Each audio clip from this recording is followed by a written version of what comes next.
seats. This time. Another wonderful day of the week, as we heard the best, and an emblem of the eternal rest.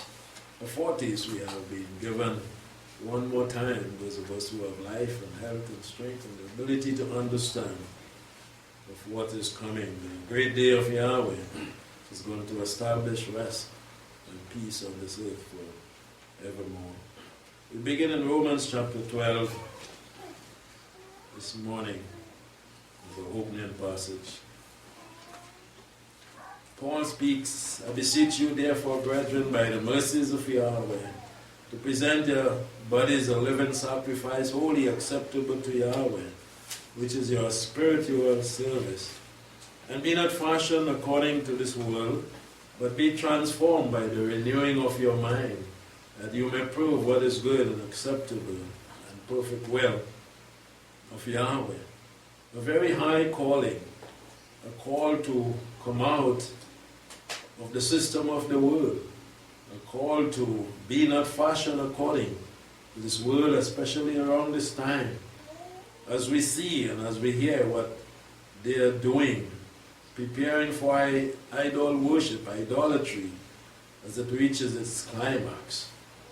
We are commissioned in the word of Yahweh over and over again to be well-pleasing to Almighty Yahweh, even to have our bodies as a living sacrifice every day as we pray, to be acceptable to Almighty Yahweh, and not to be fashioned according to this world.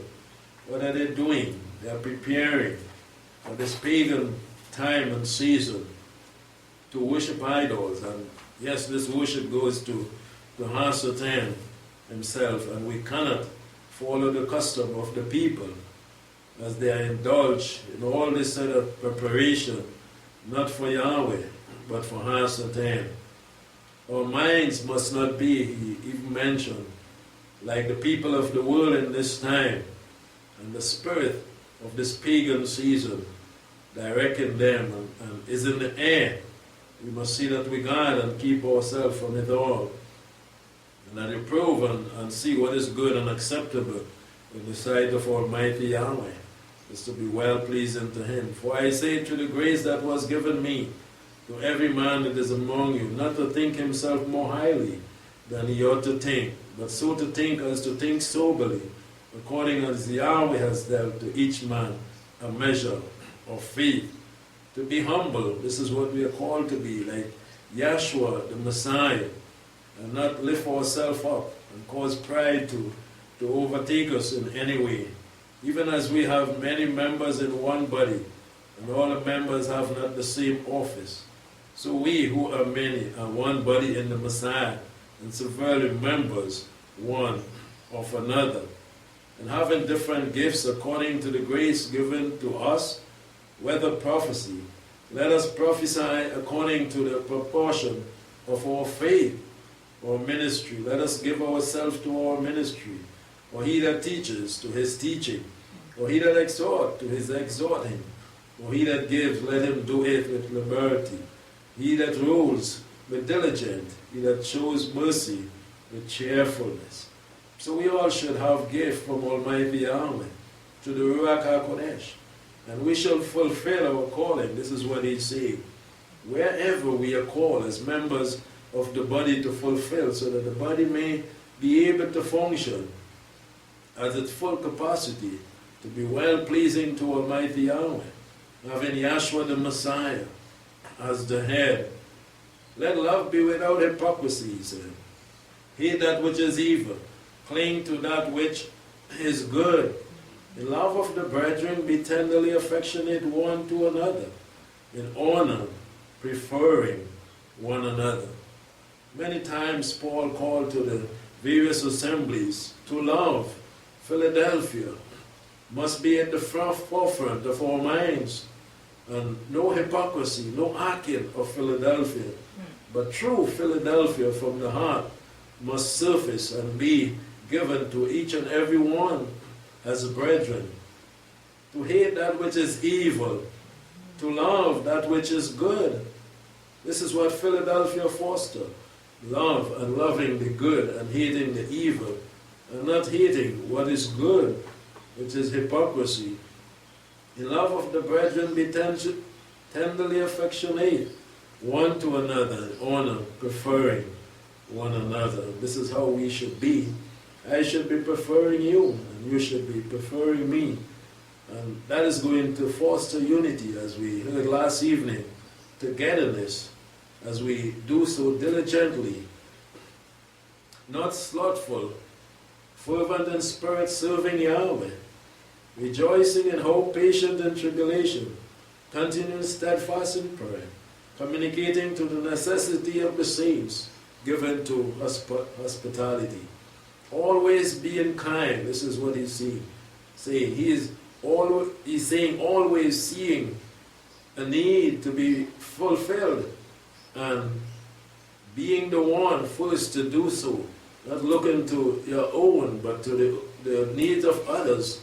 And this is what we should be rejoicing in at all time and helping. This is what love is, communicating to the necessity of the saints. You're seeing the need and you're fulfilling that necessary need and given to hospitality.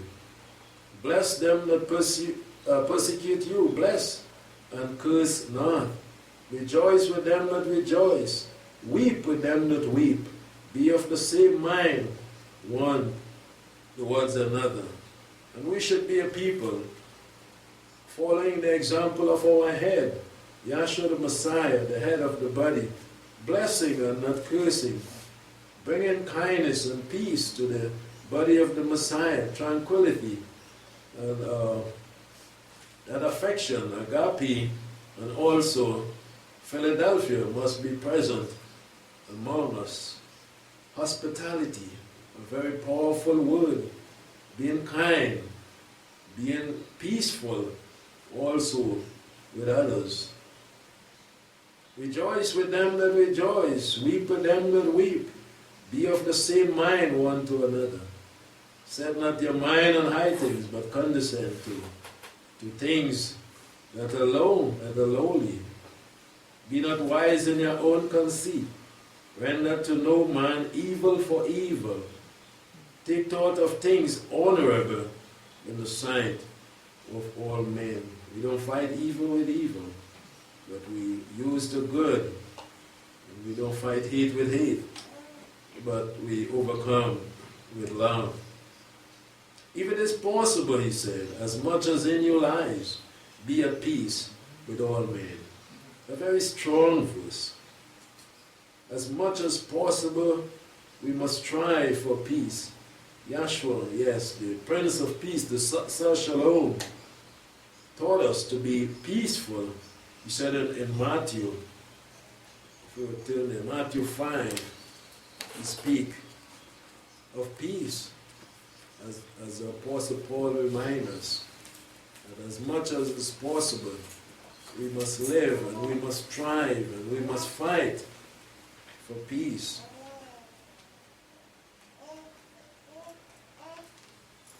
In Matthew 5 and verse 9, he said, blessed are the peacemakers, for they shall be called sons of Elohim.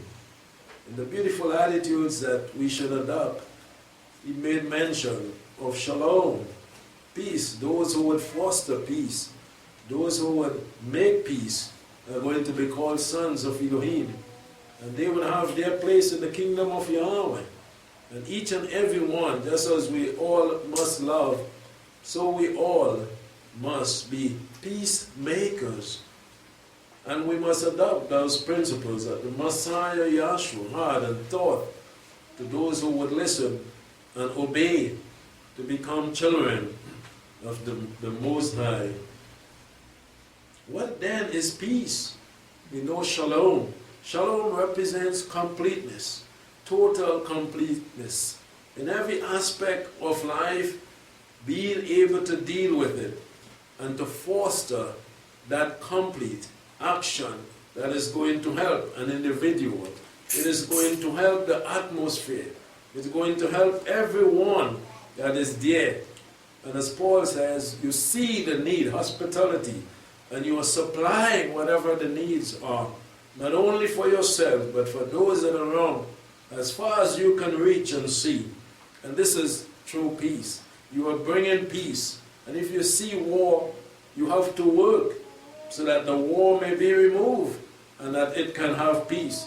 If you see misunderstanding, which is going to drive peace away, when you come in, you should be the one to help understanding to prevail so that they can be shalom. And peace is not just quietness, as some people believe, but peace is completeness, really.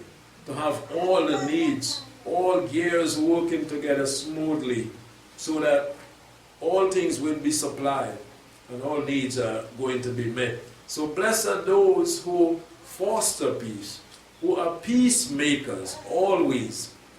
They are going to be called children or sons of Elohim. In Ephesians chapter 4, Apostle Paul to this assembly again speaks on peace. Ephesians 4 and verse 3. Given diligent to keep the unity we spoke of last evening of the Spirit in the bond of shalom. We see here how much we are called to work for unity and shalom, completeness. This is what true unity brings. It brings shalom. It brings completeness.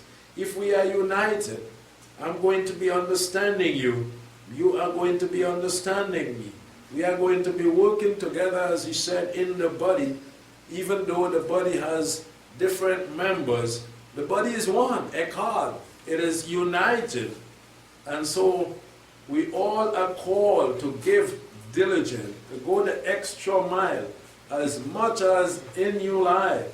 Be at peace. Give diligent to keep the unity of the Spirit in the bond of peace. The unity, that which keeps the body together in the Spirit, in shalom, supplying all needs.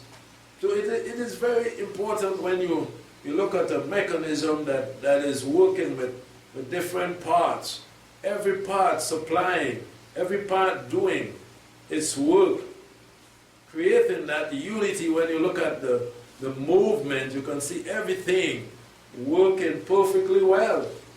And what is going to keep it going most times is the lubricant and those parts that are placed there to keep things moving is very important.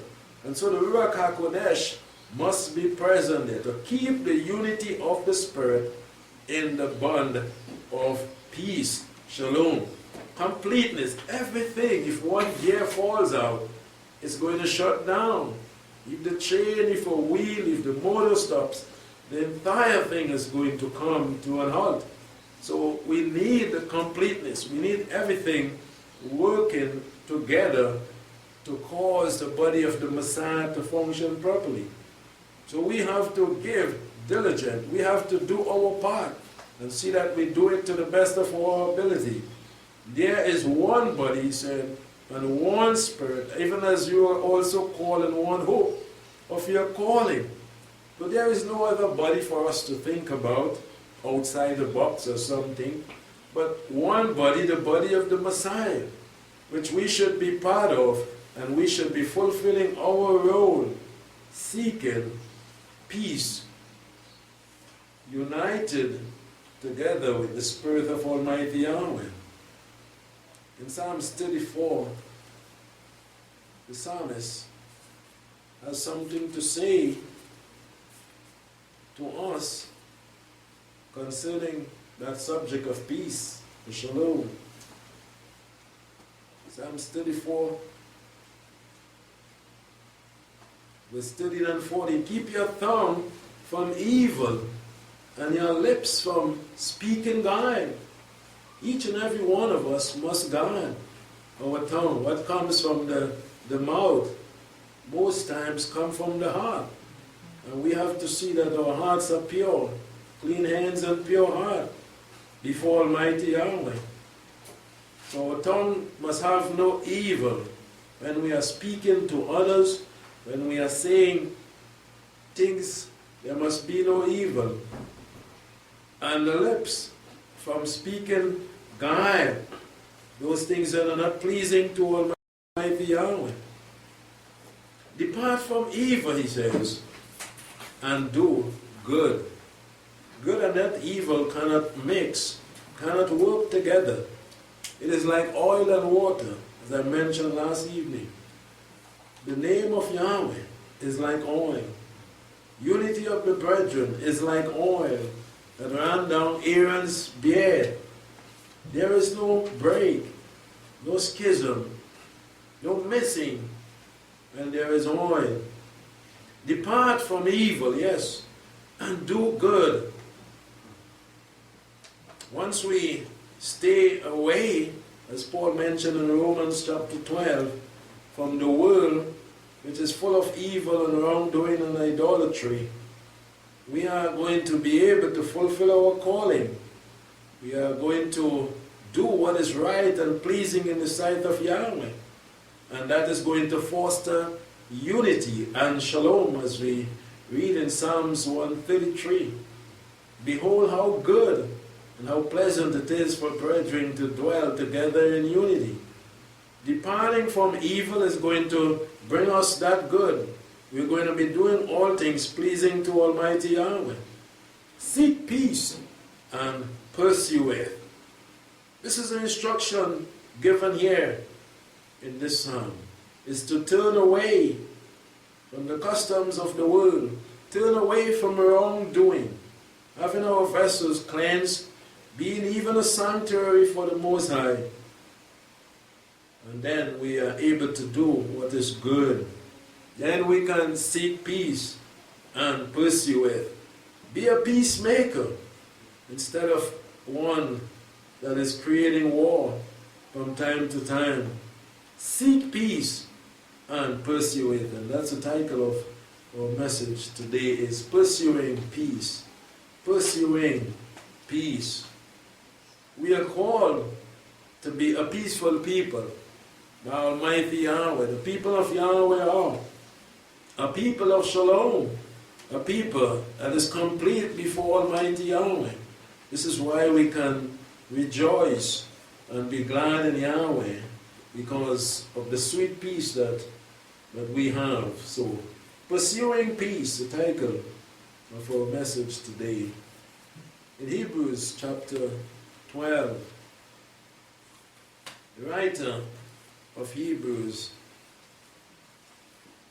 speaks in verse 14 and 15, admonishing us to follow after peace. Yes, that is pursuing, going after, headlong, determined to reach that goal, to be a peacemaker, to be one of peace. Follow or pursue after peace with all men at all times. Have that within you, that whenever or whatever the situation may be, you must be the one for peace and not for war. And the sanctification, that which separates from the world a people for Yahweh, an individual, to be well-pleasing to Almighty Yahweh, without which no man can see Yahweh. And rightly said and put by Yahshua in Matthew chapter 5 and verse 9. He said that they are going to be sons of Elohim. And here the writer is saying, you cannot be a son of Elohim if you are not pursuing peace, without which no man can see Yahweh. If you are a son of Yahweh, you are in His house. You are going to see Yahweh. And so we need that peace and that unity. If we don't have that, then we are not going to see Yahweh, especially in the end in His kingdom. Looking carefully, lest any man fall short of the grace of Yahweh, lest any root of bitterness springing up trouble you, and by it may be defiled. So just as we read earlier, giving diligent, Paul said, yeah, this writer is saying that we must do the same. We must be very, very careful not to be the one to create war or to remove peace. But we must be a peacemaker. We must be the one pursuing peace, looking carefully when a situation arises, not adding evil to evil or fuel to the flame. But be careful lest any man fall short. Many times situations arise to cause us to be tempted and to sin, to turn away from the right to the wrong, to turn away from doing the good to the evil. So look at the situation very carefully. Listen and then speak. Think before you act. Very important. Looking carefully lest any man fall short of the grace, the meriteth kindness. The sons of Yahweh receive his grace because they are obedient and they are peaceful. But if one does not look carefully into the situation and weigh their words before they speak, they can be creating a war and displease Almighty Yahweh and miss out on the grace of Yahweh, lest a root of bitterness spring forth. And this is what is going to cause. If you are not for peace, you are for war. You are going to cause more and more bitterness when the situation arises, when you don't deal with it properly, and it's going to linger longer and longer. Lest a root of bitterness springing up troubles you, and it's going to come back on you to devour you, because Hasatan is the one placing the trial and the temptation with the war. He's not for peace, but he is for war. He's throwing out these situations out there to trap as a snare, to trap the people who should be for peace. So let us be careful as the writer admonishes us here. Watch out, beware, look carefully in every situation what is happening before you make a move, before you say a word, or else you can get yourself in trouble. And by it may be defined. Are you seeing the purpose of the war, the confusion, the bitterness, the anger and the wrath in situations? It is to defile. It is to take out of the way. It is to cause evil to prevail. And we must clip it in the bud and take it out by fostering peace, by pursuing peace. We have the word of Yahweh. We have what it takes to conquer evil, wrath, war, and every vile deed, and by it may be defiled. We are not seeking to be defiled. Remember that. When a situation arises, we must seek to keep ourselves pure, to keep our garments spotless. Don't be messed up because you feel you are strong and because you should say something to hurt someone or to be the victor. This is not. Pride is not going to make you victorious. Love and humility, peace is what going to give you the victory. Don't be fooled by Hasatan. In Galatians chapter 5, we are reminded that Yahweh is a mighty one of peace, and his Ruach HaKodesh has been given so that we can be a peaceful people, and we can always have peace and have the victory because of that peace. In Galatians 5 in verse 22, the fruit of the Spirit, number 1, remains and will always be love. For the fruit of the Spirit is love. Yes, heading the list, if we have love, we will be for peace, because joy comes after and peace. That which the Ruach HaKodesh brings forth is not war. Never, ever is war, creating war.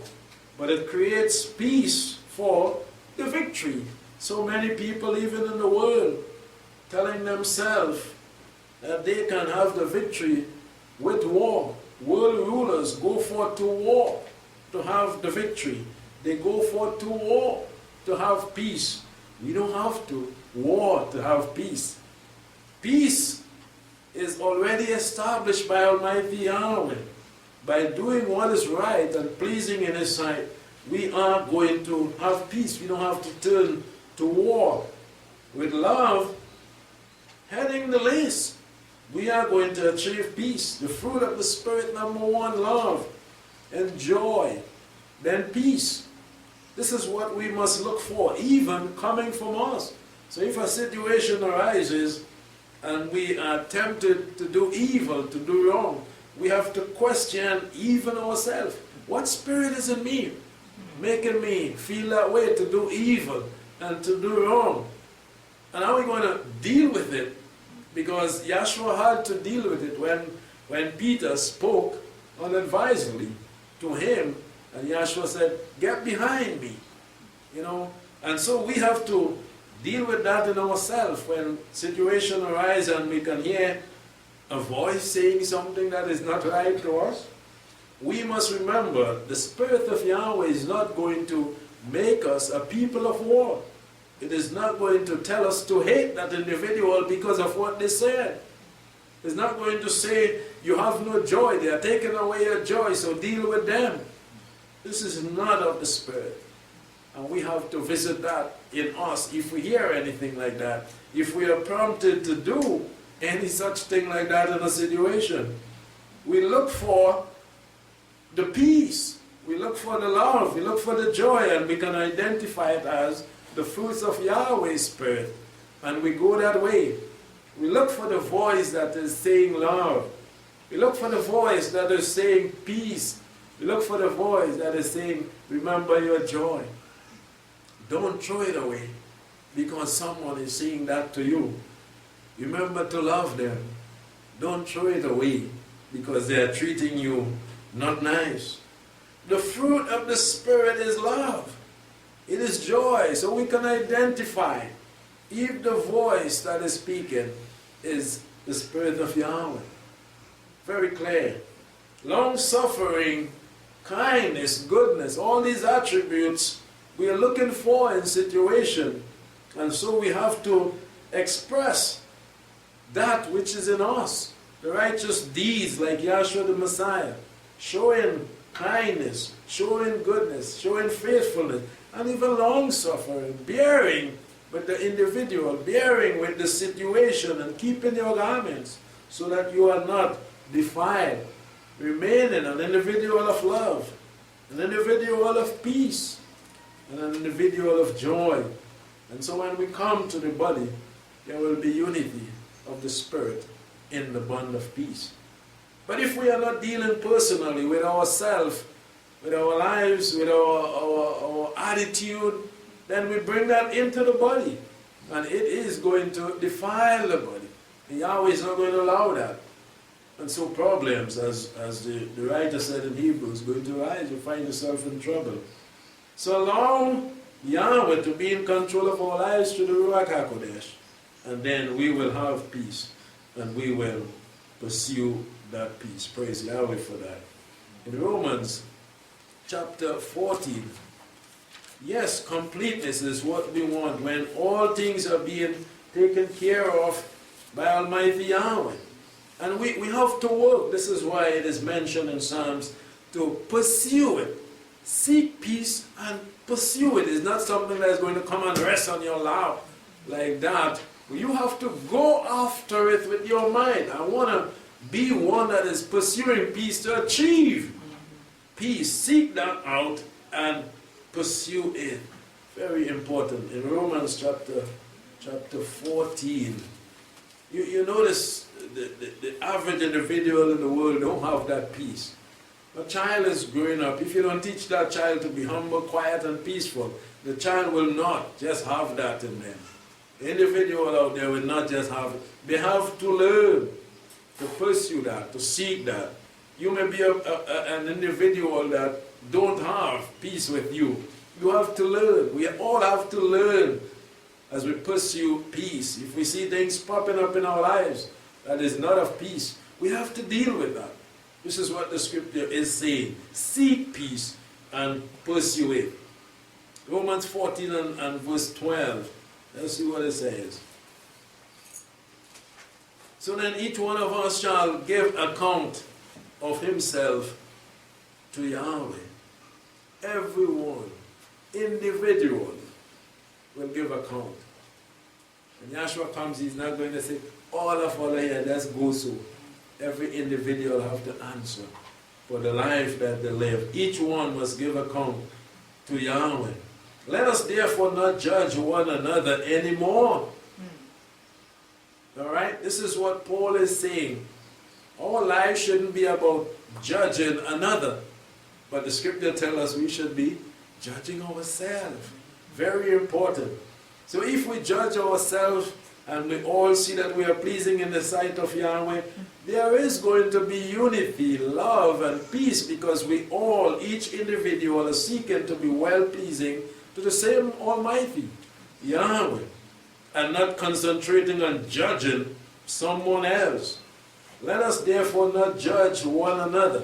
He's not just speaking to one individual, he's speaking to everyone. Every one of us shouldn't be judging someone else.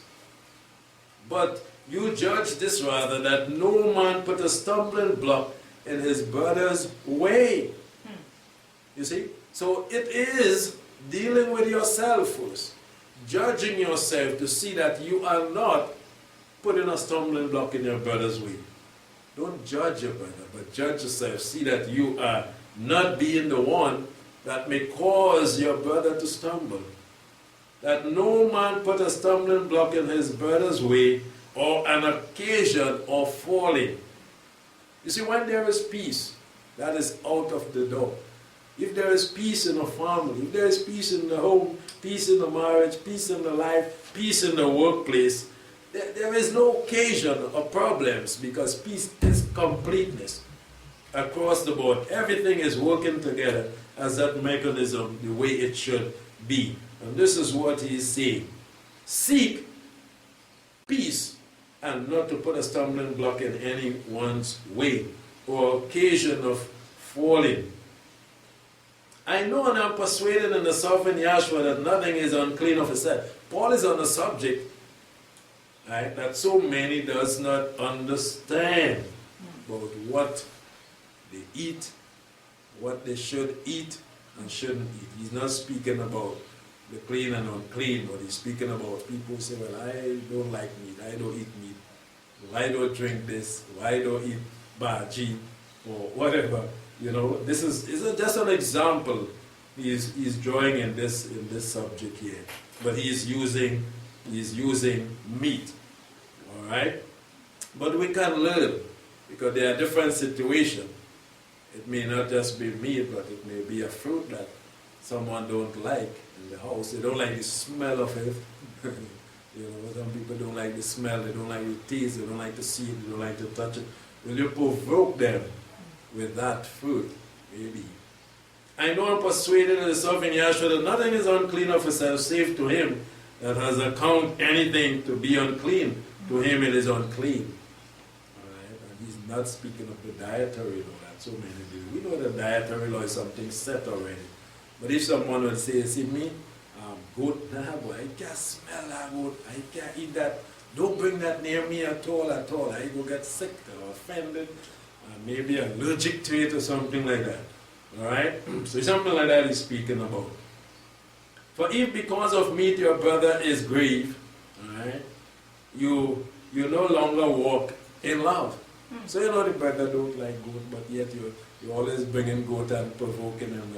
It's not love. You see, and this is what he's speaking about, to foster peace, to be a peacemaker, to pursue peace. You're not going to do something like that.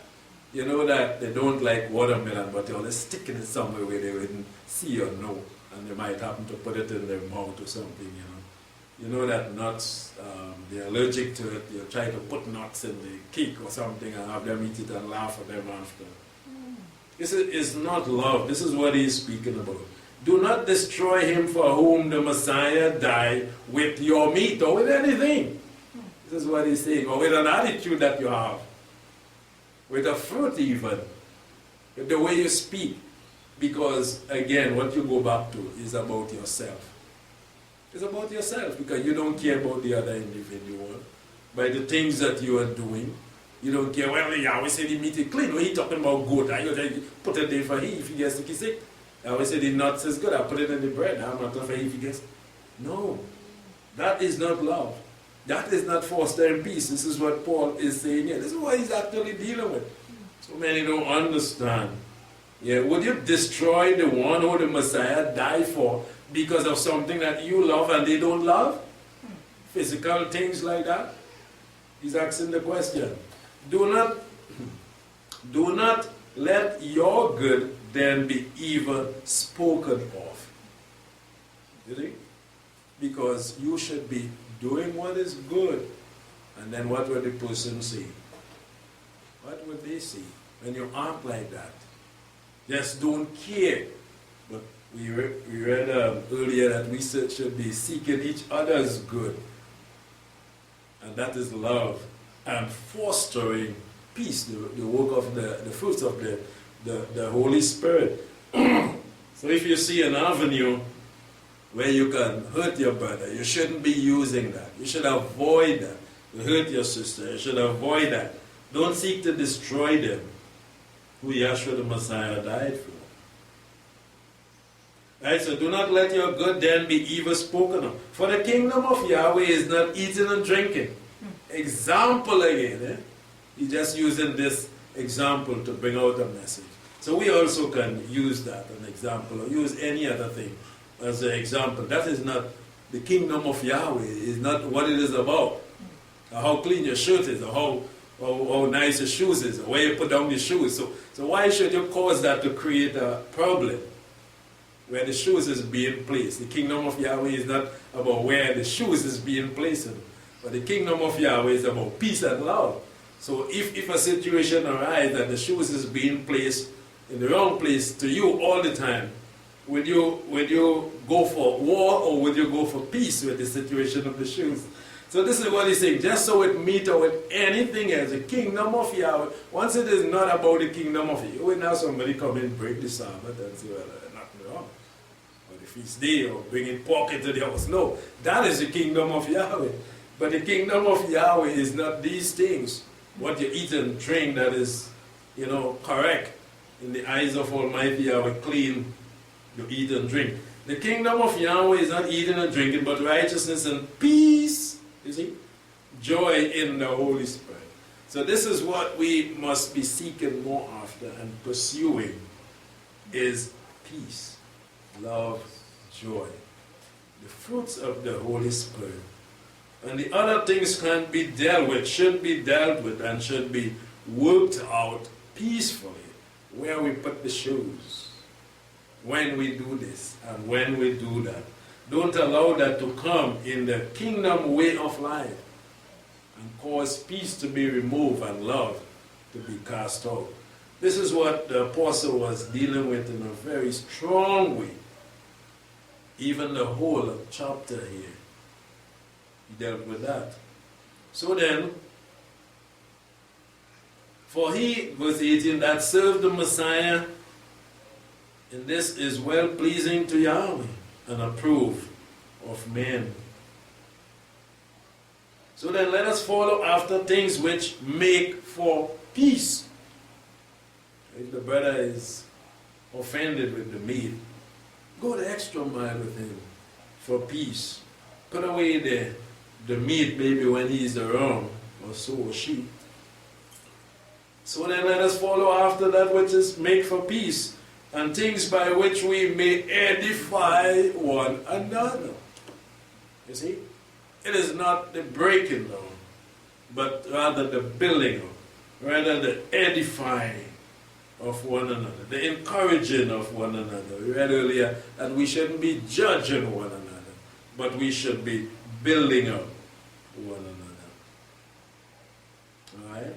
Follow that which is for peace and things that which edify. Do not overthrow for the sake of meat the work of Yahweh. What is the work of Yahweh that he's speaking about? The individual who is seeking salvation. The brother or the sister that is seeking salvation. Will you overthrow their work because of you? Is that because of you? You like the meat, but he don't like the meat. He's offended by the meat, so you don't business about it, you see. If he offended, he offended. Do not, he said, don't do it. Overthrow for the sake of meat the work of Yahweh. That is Yahweh's work that is being done in that individual, calling them unto him to righteousness and holiness and peace. Let all things are indeed clean. However, it is evil to that man who eats with offense. Speaking about the meat part. It is good not to eat flesh, not to drink wine, not to do anything. Know that. This is what I'm saying. He just used meat as an example. Not to do anything by which your brother stumbles. You see how important it is? So the subject is not just really about meat. It's about things that can offend someone. A child of Yahweh, you being the one putting the stumbling block in their way, only thinking about yourself. Love is going to teach that this is not the way it should be, that we should be seeking to offend. It is good not to eat flesh or drink wine or do anything which your brother stumbles. The faith which we have to ourselves before Yahweh. Happy is he that judges not himself in that which he approves. But he that doubt is condemned if he eats. Right, so he went on to remind the assembly that anything that offends a brother, that has nothing to do with salvation, we should take it out of the way. Foster peace. Let peace be in the home. Unity, togetherness, understanding in the family. And then it comes into the assembly. But if we don't do it personally in home, it's going to infiltrate the assembly and cause what we know is confusion. But we must have peace. Yahweh is not the author of confusion, but he is the author of shalom. In 1 Peter, Peter spoke on the matter in 1 Peter 3, verse 8. Finally, be you all like-minded, compassionate, loving as brethren, tender-hearted, humble-minded, not rendering evil for evil, reviling for reviling, but contrariwise blessing. For to this were you called, that you should inherit a blessing. This is our calling, for peace, for love, loving as brethren. Yes. Not rendering evil for evil when you see evil or a situation that is not right, but allowing peace to master the situation. He that would love life and seek good days, let him refrain his tongue from evil, his lips from speaking guile. Let him turn away from evil and do good. This is what we are called. Sometimes we do make mistakes. We have to see that they are not made too regularly, but we should be learning and growing and removing far away from evil. Let us seek peace and pursue it. Verse 11. Again, the call to pursue peace and tranquility. For the eyes of Yahweh upon the righteous, his ears to their supplication. But the face of Yahweh is upon them that do evil. Yahweh is seeing those that are not seeking peace. And who is he that will harm you if you be zealous for that which is good? You can do that, even in the face of war. You can be zealous for peace and remain with joy and love. You're not going to be harmed, even though the war is going on, seeking to harm you. Yahweh is going to keep you. You can be a peacemaker. You can always pursue peace until the end of your journey. Colossians 3. Colossians 3 and verse 12. Put on therefore as Yahweh elect, holy and beloved, a heart of compassion, love again, kindness, lowliness, meekness, long-suffering, forbearing one another, forgiving each other, even as if any man have a complaint against any, even as the Messiah or the Master forgive you, so also you must do, and above all love, which is the bond of perfectness. And let the peace of the Messiah rule in your hearts. This is what we must have in our hearts, ruling us in all our decisions and all that we do. Shalom, to the which also you were called in one body, and be thankful. Let the word of the Messiah dwell in you to be living. The word must be always living in us. In all wisdom, teaching, admonition, one another with psalms, anthems, and spiritual songs, singing with grace in your heart to Yahweh. Whatever you do in word or in deed, do all things in the name of the sovereign Yahshua. Whatever. Whether you eat, you drink, you clean the house, you put your shoe, you go out, you come back, let it be pleasing to Yahweh. Whatever you do in word or in deed, do all things in the name of the sovereign Yahshua, giving thanks to Yahweh the Father through him. Wives, be in subjection to your husbands, he went on to admonish, as is fitting with Yahweh. There is nothing wrong in a wife subjecting herself to her husband. There is nothing wrong in a husband loving a wife. This is a command even from Almighty Yahweh, as he blessed those marriages with love, because love is important. Love is the key to all doors of success and prosperity and blessing. If you have love as number one, fruit of the Ruach, all things are going to be well. Wives, be in subjection to your husband. This is fitting in the eyes of Almighty Yahweh. You have a blessing from Yahweh if you are in subjection to your husband. Even though he may be the one that seeks to override, to ill-treat you, if you are doing your part, you have your blessing to receive from Almighty Yahweh. On the other hand, husbands must love their wives in spite of how their wives accept or treat them after they are being loved. The husband has his blessing from Yahweh because Yahweh commands him to love his wife and not to hate her because she's not nice. No. Love doesn't look to see if someone is accepting it or someone is hating or any such thing. Love is of Yahweh. And Yahweh so loved the world when he saw no one pleasing to him. Yet he sent his only son out of love. This is what love is. So if we love, we don't question whether you're accepting it or not, or whether you have evil or not in your heart. We love because we are commanded to love. Husband, love your wives. Do not be bitter against them because you maybe see something that you're not pleased with. No, just remain in love. Children also, continue to obey your parents. It is Yahweh's command given from the mount. But this is well-pleasing to Yahweh. If you are a parent, if you are a child, to be in subjection to your parent.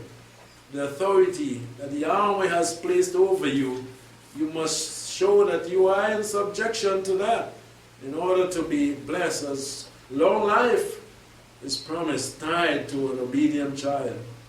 Father, provoke not your children, that they be not discouraged. When we are called to encourage our children to do what is right and not to provoke them to do what is wrong, not to push them away, to ill-treat them so that they may become discouraged in doing what is right. At all times we must remember all of this fosters peace in the family, the home, and then in the assembly. Servant, obey in all things your masters, as he go on and on. Let us continue to pursue peace, for the day is coming, when the Prince of Peace, the Sar Shalom, will be here. He is going to usher in an age of peace for those who are seeking peace, and he will bring them all. We want to be there into a kingdom of peace. The New Jerusalem represents the land of peace. There is no peace in Jerusalem today. But one day Jerusalem will be filled with peace as the water covers the sea. As we close in 2 Corinthians chapter 11. So may we all pursue peace more, being more diligent, as we are told in the word of Yahweh, for peace. Even though there are those who may not accept us because of our peace and our peaceful nature and the love, may we never change as we follow our rabbi, our teacher, who was a man of peace. 2 Corinthians 13 and verse 11, Paul says, "Finally, brethren, farewell. Be perfected, be comforted, be of the same mind, live in peace." As he closed this letter to the assembly in Corinth, he called on them to seek and be comforted, to have the same mind, to live in unity of the Spirit in the bond of peace. Live in peace, pursue it until you get there and remain there. And the Elohim of love and peace. Peace is from Yahweh, one of the fruits of the Ruach. Comes from Him. He's the one that gives. If we pursue it, show that we are diligent in seeking after peace, He will grant us that peace that passes on all understanding. He will direct our heart and our mind to Him. The Elohim of love and peace shall be with you. Salute one another with a holy kiss. Let us have this love. Kiss represents the love. And peace will follow. Unity, joy and togetherness will remain forevermore. Pursuing peace. The word pursue is a verb. And we know it is to chase after. To pursue is to chase after. So let us chase after peace. It is an action word. We don't just sit there and see things go the wrong way, but we get up and say, this is what must be done for peace, not for war. It's a verb, an action word. Go after it. Go after it. Get up and go after peace. To chase after, to follow it. This is what the pursue is. Follow peace. Don't follow war. Don't follow yourself, your mind or your heart. Don't follow the situation sometimes. But follow, pursue peace. Yahweh is the author of peace. Or to seek it out. Seek it out. Definition of pursue. Let us seek out. Let us follow. Let us be determined to chase after, so that we can reach to the calling of Yahweh through His Son, Yahshua the Messiah. May Yahweh bless everyone. Shalom.